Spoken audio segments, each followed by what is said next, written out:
Hi guys, and welcome back to my channel. If you're new here, I read books and audiobooks for everyone out there. Today I'm reading Harry Potter and the Sorcerer's Stone, written by J.K. Rowling. Chapter 1, The Boy Who Lived. Mr. and Mrs. Dursley of number 4 Pivot Drive were proud to say that they were perfectly normal. Thank you very much. They were the last people you'd expect to be involved in anything strange or mysterious, because they just didn't hold with such nonsense. Mr. Dursley was the director of a firm called Grunnings, which made drills.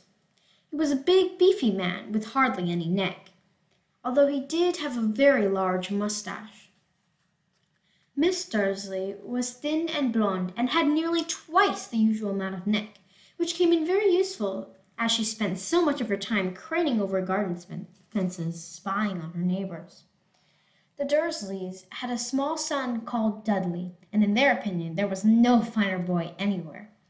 The Dursleys had everything they wanted, but they also had a secret, and their greatest fear was that somebody would discover it. They didn't think they could bear it if anyone found out about the Potters. Mrs. Potter was Miss Dursley's sisters, but they hadn't met for several years. In fact, Miss Dursley pretended she didn't even have a sister, because her sister and her good-for-nothing husband were as un-Durleyish as it was possible to be. The Dursleys shuddered to think what the neighbors would say if the Potters arrived in the street. The Dursleys knew that the Potters had a small son too, but they had never seen him. This boy was another good reason for keeping the Potters away. They didn't want Dudley mixing with a child like that. When Mr. and Mrs. Dursley broke up on the dull gray Tuesday, our story starts. There was nothing about the cloudy sky outside to suggest that strange and mysterious things would soon to be happening all over the country. Mr. Dursley hummed as he picked out his most boring tie for work, and Mrs. Dursley gossiped away happily as she wrestled a screaming Dudley into his high chair. None of them noticed a large tawny owl flutter past the window. At 8:30, Mr. Dursley picked up his briefcase, pecked Miss Dursley on the cheek, and tried to kiss Dudley goodbye, but missed because Dudley was now having a tantrum and throwing his cereal at the walls. "Little tyke," chortled Mr. Dursley as he left the house. He got into his car and backed out of the number 4 drive. It was on the corner of the street that he noticed the first sign of something peculiar: a cat reading a map. For a second, Mr. Dursley didn't realize what he'd seen. Then he jerked his head around to look again. There was a tabby cat standing on the corner of Pivot Drive, but there wasn't a map in sight. What could he be thinking of? It must have been the trick of light. Mr. Dursley blinked and stared at the cat. It stared back. As Mr. Dursley drove around the corner and up the road, he watched the cat in his mirror. It was now reading the sign that said Pivot Drive. No, looking at the sign. Cats shouldn't read maps or signs. Mr. Dursley gave himself a little shake and put the cat out of his mind. As he drove toward town, he thought of nothing except a large order of drills he was hoping to get that day. But on the edge of town, drills were driven out of his mind by something else. As he sat in the usual morning traffic jam, he couldn't help noticing that there seemed to be a lot of strangely dressed people around. People in cloaks. Mr. Dursley couldn't bear people who dressed in funny clothes, the get-ups you saw in young people. He supposed this was some stupid new fashion. He drummed his fingers on the steering wheel, and his eyes fell on a puddle of these weirdos standing quite close by. They were whispering excitedly together. Mr. Dursley was enraged to see that a couple of them weren't young at all. Why, that man had to be older than he was. And he was wearing an emerald green cloak. The nerve of him! But then it struck Mr. Dursley that this was probably some silly stunt. These people were obviously collecting for something. Yes, that would be it. The traffic moved on, and a few minutes later, Mr. Dursley arrived in the Grunnings parking lot, his mind back on the drills. Mr. Dursley always sat with his back to the window in his office on the ninth floor. If he hadn't, he might have found it harder to concentrate on drills that morning. He didn't see the owls swooping past in broad daylight, though people down in the street did. They pointed and gasped, open-mouthed, as the owl after owl sped overhead. Most of them had never seen an owl, even at nighttime. Mr. Dursley, however, had a perfectly normal owl-free morning. He yelled at 5 different people, he made several important telephone calls, and shouted a bit more. He was in a very good mood until lunchtime, when he thought he'd stretch his legs and walk across the road to buy himself a bun from the bakery. He'd forgotten all about the people in cloaks until he passed a group of them next to the baker. He eyed them angrily as he passed. He didn't know why, but they made him uneasy. This bunch were whispering excitedly too, as he could not see a single collecting tin. It was on his way back past them, clutching a large donut in a bag, that he caught a few words of what they were saying. The Potters. The Potters? That's right. That's what I heard. Yes, their son Harry. Mr. Dursley stopped dead. Fear flooded him. He looked back at the whispers, as if he wanted to say something to them, but he thought better of it. He dashed back across the road, hurried up to his office, snapped at his secretary, not to disturb him, seized his telephone, and had almost finished dialing his home number when he changed his mind. He put the receiver back down and stroked his mustache, thinking, no, he was being stupid. Potter wasn't such an unusual name. He was sure there were lots of people called Potter who had a son called Harry. Come to think of it, he wasn't even sure his nephew was called Harry. He'd never seen the boy. It might have been Harvey or Harold. There was no point in worrying Miss Dursley. She always got so upset at any mention of her sister. He didn't blame her if he'd had a sister like that. But all the same, those people in cloaks. He found it a lot harder to concentrate on the drills that afternoon. When he left the building at 5 o'clock, he was so worried that he walked straight into someone just outside the door. Sorry, he grunted, as the tiny old man stumbled and almost fell. It was a few seconds before Mr. Dursley realized that the man was wearing a violet cloak. He didn't seem all upset at being almost knocked to the ground.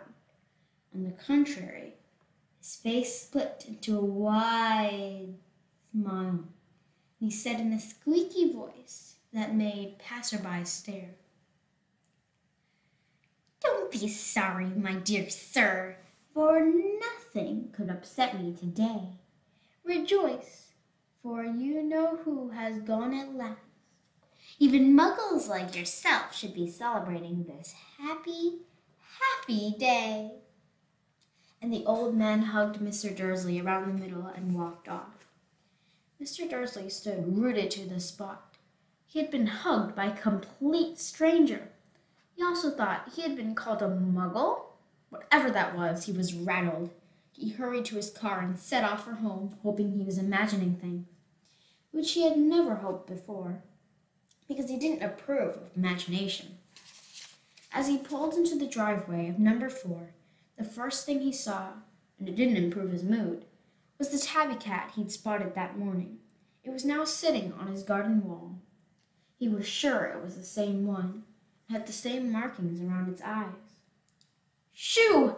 said Mr. Dursley loudly. The cat didn't move. It just gave him a stern look. Was this normal cat behavior? Mr. Dursley wondered. Trying to pull himself together, he let himself into the house. He was determined not to mention anything to his wife. Miss Dursley had a nice, normal day. She told him over dinner all about Mrs. Next Door's problems with her daughter and how Dudley had learned the new word, won't. Mr. Dursley tried to act normally, When Dudley had been put to bed, he went into the living room in time to catch the last report on evening news. And finally, bird watchers everywhere have reported that the nation's owls have been behaving very unusually today. Although owls normally hunt at night and are hardly ever seen in daylight, there have been hundreds of sightings of these birds flying in every direction since sunrise. Experts are unable to explain why the owls have suddenly changed their sleeping pattern. The newscaster allowed himself a grin. Most mysterious. And now, over to Jim McGuffin for the weather. Going to be any more showers of owls tonight, Jim? Well, Ted, said the weatherman, I don't know about that, but it's not only the owls that have been acting oddly today. Viewers, as far apart as Kent, Yorkshire, and Dundee, have been phoning in to tell me that instead of rain I promised yesterday, they have a downpour of shooting stars. Perhaps people have been celebrating bonfire night early. It's not until next week, folks, but I can promise a wet night tonight. Mr. Dursley sat frozen in his armchair. Shooting stars all over Britain? Owls flying by daylight? Mysterious people in cloaks all over the place? And a whisper about the Potters. Miss Dursley came into the living room carrying 2 cups of tea. It was no good. He'd have to say something to her. He cleared his throat nervously. Petunia, dear, you haven't heard from your sister lately, have you? As he had expected, Miss Dursley looked shocked and angry. After all, they normally pretended she didn't have a sister. No, she said sharply. Why? Funny stuff on the news, Mr. Dursley mumbled. Owls, shooting stars, and there were a lot of funny-looking people in town today. So, snapped Miss Dursley. Well, I thought just maybe it had something to do with, her crowd. Miss Dursley sipped her tea through pursed lips. Mr. Dursley wondered whether he dared to tell her he heard the name Potter. He decided he didn't dare. Instead, he said as casually as he could, "Their son? He'd be about Dursley's age now, wouldn't he?" "I suppose so," said Mrs. Dursley stiffly. "What's his name again? Howard, isn't it?" "Harry. Nasty common name, if you ask me." "Oh, yes," said Miss Dursley, his heart sinking horribly. "Yes, I quite agree." He didn't say another word on the subject as they went upstairs to bed. While Miss Dursley was in the bathroom, Mr. Dursley crept to the bedroom window and peered down into the front garden. The cat was still there, it staring down Pivot Drive, as though it was waiting for something. Was he imagining things? Could all of this have anything to do with the Potters? If it did, if it got out that they were related to a pair of... Well, he didn't think he could bear it. The Dursleys got into bed. Miss Dursley fell asleep quickly, but Mr. Dursley lay awake, turning it all over in his mind. His last comforting thought before he fell asleep was that even if the Potters were involved, there was no reason for them to come near him and Miss Dursley. The Potters knew very well what he and Petunia thought about them and their kind. He couldn't see how he and Petunia could get mixed up in anything that might be going on. He yawned and turned over. Couldn't affect them. How very wrong he was. Mr. Dursley might have been drifting into an uneasy sleep, but the cat on the window outside was showing no sign of sleepiness. It was sitting as still as a statue, its eyes fixed unblinkingly on the far corner of Pivot Drive. It didn't so much as quiver when the car door slammed on the next street, nor when 2 owls swooped overhead. In fact, it was nearly midnight before the cat moved at all. A man appeared on the corner the cat had been watching, and appeared so suddenly and silently, you have thought he just popped out of the ground. The cat's tail twitched and its eyes narrowed. Nothing like this man had ever been seen on Pivot Drive.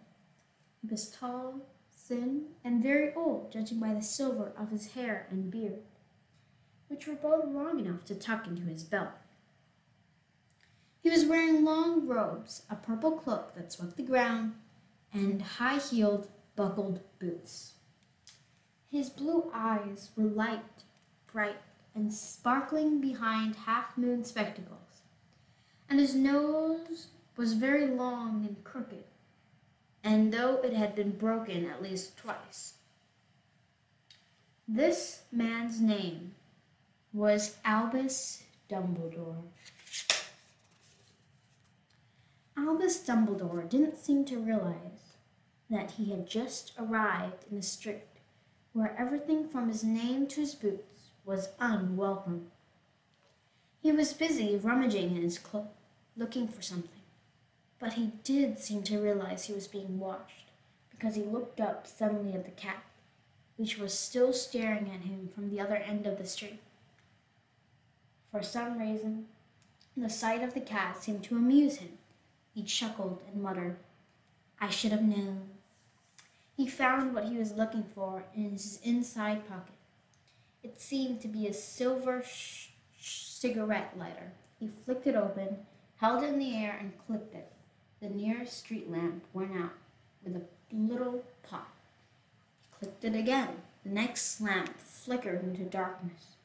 12 times he clicked the put outer until the only light left in the whole street were 2 tiny pinpricks in the distance, which were the eyes of the cat watching him. If anyone looked out of their window now, even beady-eyed Mrs. Dursley, they wouldn't be able to see anything that was happening down on the pavement. Dumbledore slipped the put-outer back inside his coat and set off down the street toward number 4, where he sat down on the wall next to the cat. He didn't look at it, but after a moment he spoke to it. "Fancy seeing you here, Professor McGonagall." He turned to smile at the tabby, but it had gone. Instead, he was smiling at a severe-looking woman who was wearing square glasses, exactly the shape of the markings the cat had around his eyes. She, too, was wearing a cloak, an emerald one. Her black hair was drawn into a tight bun. She looked distinctly ruffled. "How did you know it was me?" she asked. "My dear Professor, I never seen a cat sit so stiffly." "You'd be stiff if you'd been sitting on a brick wall all day," said Professor McGonagall. "All day? When you could have been celebrating. I must have passed a dozen of feasts and parties on my way here." Professor McGonagall sniffed angrily. "Oh, yes, everyone's celebrating all right," she said impatiently. "You'd think they'd be a bit more careful, but no. Even the Muggles have noticed something's going on. It was on their news." She jerked her head back at the Dursleys' dark living room window. "I heard it. Flocks of owls, shooting stars. Well, they're not completely stupid. They were bound to notice something. Shooting stars down in Kent. I'll bet that was Diddlus Diggle. He never had much sense." "You can't blame them," said Dumbledore gently. "We've had precious little time to celebrate for 11 years. "I know that," said Professor McGonagall irritably. "But that's no reason to lose our heads. People are being downright careless out on the streets in broad daylight, not even dressed in Muggle clothes, swamping rumors." She threw a sharp sideways glance at Dumbledore here, as though hoping he was going to tell her something. But he didn't, so she went on. "A fine thing it would be if on the very day you now heard seems to have disappeared at last, the Muggles found out about it all. I suppose he really has gone, Dumbledore. It certainly seems so, said Dumbledore. We have much to be thankful for. Would you care for a lemon drop? A what? A lemon drop. They're kind of a Muggle sweet I'm rather fond of. No, thank you, said Professor McGonagall coldly, as though she didn't think this was the moment for lemon drops. As I say, even if you-know-who has gone. My dear Professor, surely a sensible person like yourself can call him by his name. All this you-know-who nonsense for 11 years. I've been trying to persuade people to call him by his proper name. Voldemort. Professor McGonagall flinched, but Dumbledore, who was unsticking 2 lemon drops, seemed not to notice. It all gets so confusing if we keep saying you-know-who. I have never seen any reason to be frightened of saying Voldemort's name. I know you haven't, said Professor McGonagall, sounding half exasperated, half admiring. But you're different. Everyone knows you're the only one you-know-who. All right, Voldemort was frightened of. You flatter me, said Dumbledore calmly. Voldemort had powers I will never have. Only because you're too, well, noble to use them. It's lucky it's dark. I haven't blushed so much since Madame Pomfrey told me she liked my new earmuffs. Professor McGonagall shot a sharp look at Dumbledore and said, The owls are nothing next to the rumors that are flying around. You know what everyone's saying about why he's disappeared and about what finally stopped him. It seemed that Professor McGonagall had reached the point she was most anxious to discuss, the real reason she had been waiting out on the cold, hard wall all day. For neither as a cat nor as a woman had she fixed Dumbledore with such a piercing stare as she did now. It was plain that whatever everyone was saying, she was not going to believe it until Dumbledore told her it was true. Dumbledore, however, was choosing another lemon drop and did not answer. What they're saying, she pressed on, is that last night Voldemort turned up on Godric's Hollow. He went to find the Potters. The rumor is that Lily and James that they're dead. Dumbledore bowed his head. Professor McGonagall gasped. Lily and James! I can't believe it. I didn't want to believe it. Oh, Albus. Dumbledore reached out and patted her on the shoulder. I know, he said heavily.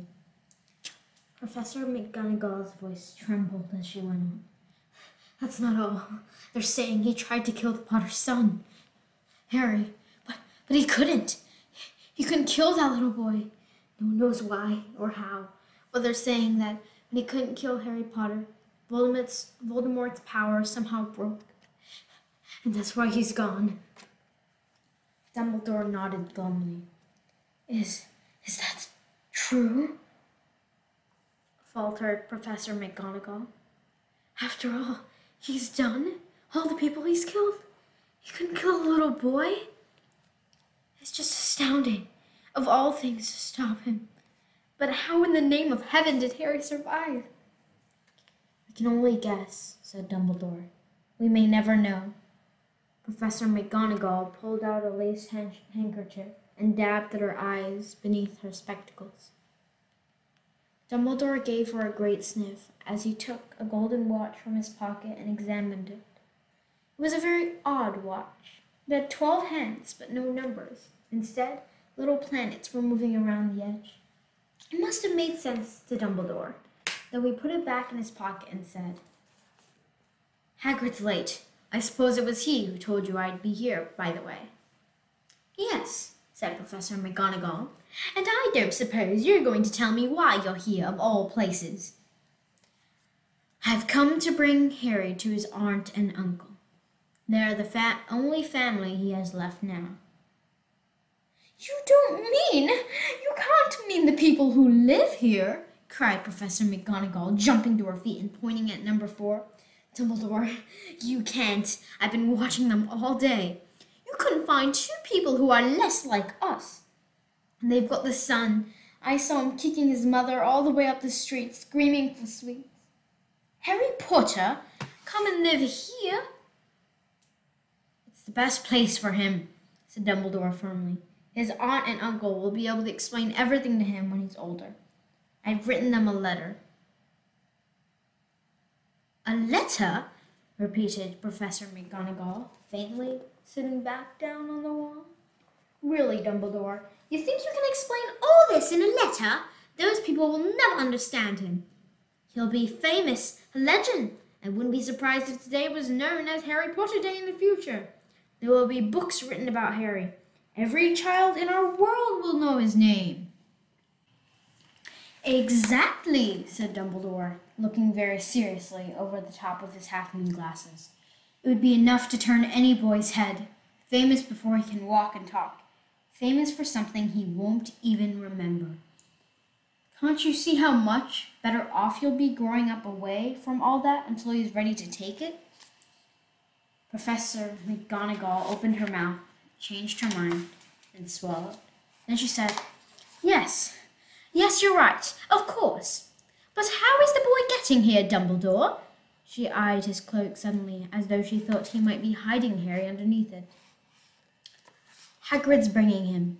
You think it's wise to trust Hagrid with something as important as this? I would trust Hagrid with my life, said Dumbledore.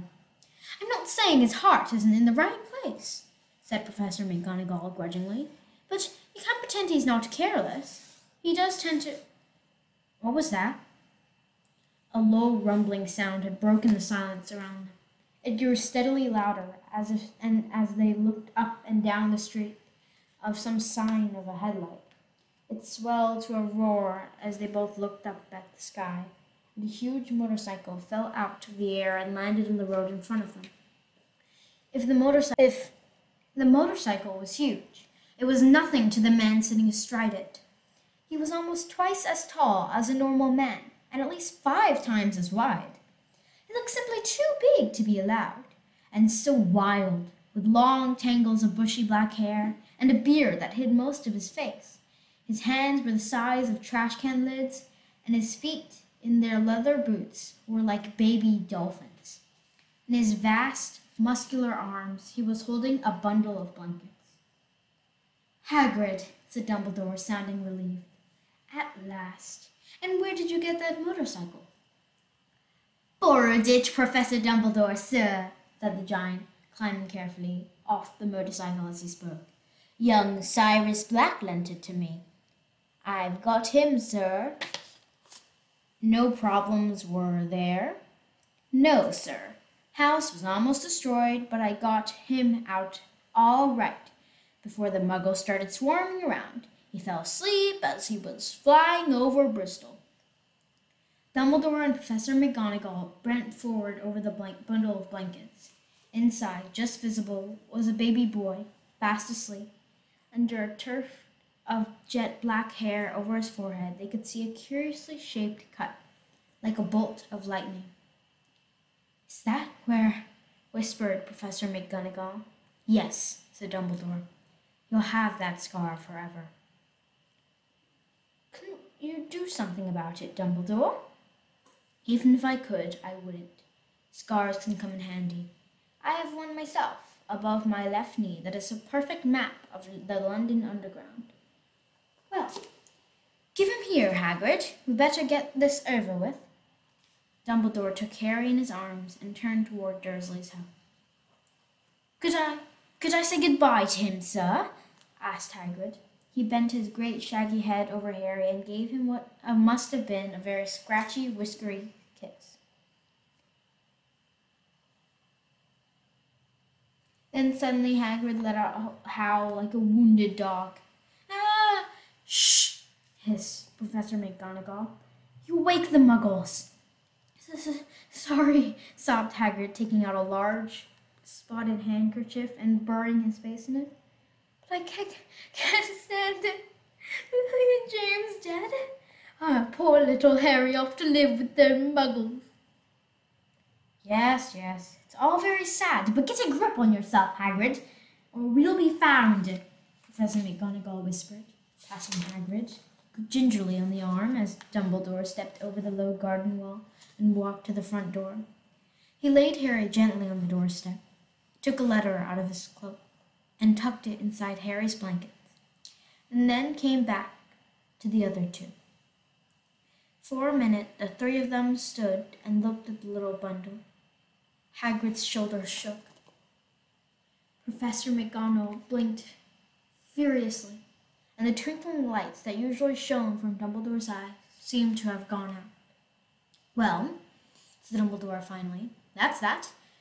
We have no business in staying here. We might as well go and join the celebrations.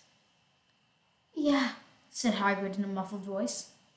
I'd best get this back away. Good night, Professor McGonagall. Professor Dumbledore, sir. Wiping his streaming tears on his jacket sleeve, Hagrid swung himself onto the motorcycle and kicked the engine into life. With a roar, it rose into the air and off into the night. I shall see you soon, I expect, Professor McGonagall, said Dumbledore, nodding to her. Professor McGonagall blew her nose in reply. Dumbledore turned and walked back down the street.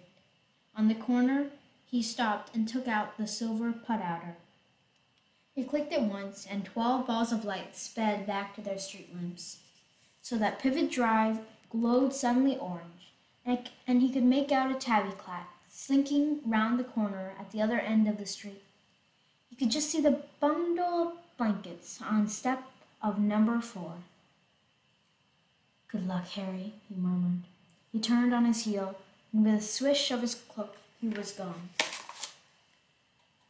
A breeze ruffled the neat hedges of Pivot Drive, which lay silent and tidy under the inky sky, the very last place you would expect astonishing things to happen. Harry Potter rolled over inside his blankets without waking up. One small hand closed on the letter beside him, and he slept on, not knowing he was special, not knowing he was famous, not knowing he would be woken in a few hours' time by Mrs. Dursley's scream as she opened the front door to put out the milk bottles, nor that he would spend the next few weeks being prodded and pinched by his cousin Dudley. He couldn't know that at this very moment, people meeting in secret all over the countries were holding up their glasses and saying in hushed voices, "To Harry Potter, the boy who lived." Thank you guys so much for listening to Harry Potter and the Sorcerer's Stone, J.K. Rowling, Chapter 1, The Boy Who Lived. This chapter was really exciting for me, and I'll make sure to continue this. If there are any suggestions you want to put in, like if I should do the Percy Jackson series, the Chronicles of Narnia series, put those in the comments below.